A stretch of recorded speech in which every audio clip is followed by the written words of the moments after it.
IPL வரலாற்றிலேயே அந்த பிளேயர்கள் நல்லா விளையாடி ரன் அடித்தாலும் அந்த டீம் ஒத்துழைக்காமல் கோப்பையை வின் பண்ண முடியாமல் இருக்கக்கூடிய பிளேயர்ஸை தான் பார்க்க போகிறோம்.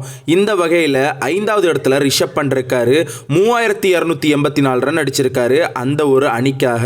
ஆனால் இதுவரைக்கும் ஒரு கோப்பையை வின் பண்ண முடியல. அடுத்த ஆள KL ராகுல் 4683 ரன் அடிச்சிருக்காரு. அவராலையும் ஒரு கோப்பையை வின் பண்ண முடியலை. அதுக்கு அடுத்த இடத்துல கிறிஸ் கெயில் இருக்காரு.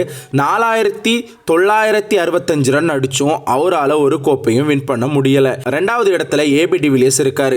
5162 ரன் அடிச்சதுக்கு அப்புறமும் அவரால் அந்த ஒரு கோப்பையை வின் பண்ண முடியல. முதல் இடத்துல யாருக்குமே டவுட் வேண்டாம், நம்ம கிங் கோலி தான் இருக்காரு. வருஷம் அவரால் முடிஞ்ச ரன்ஸை அந்த டீமுக்காக அடிச்சு கொடுப்பாரு. அப்படி 8004 ரன் அடிச்சிருக்காரு. இருந்தாலும் மற்ற பிளேயர்கள் சொதப்புறதுனால அந்த இடத்துல ஒரு கோப்பை வாங்க முடியாம கோலி இன்னும் கஷ்டப்பட்டுட்டு தான் இருக்காரு.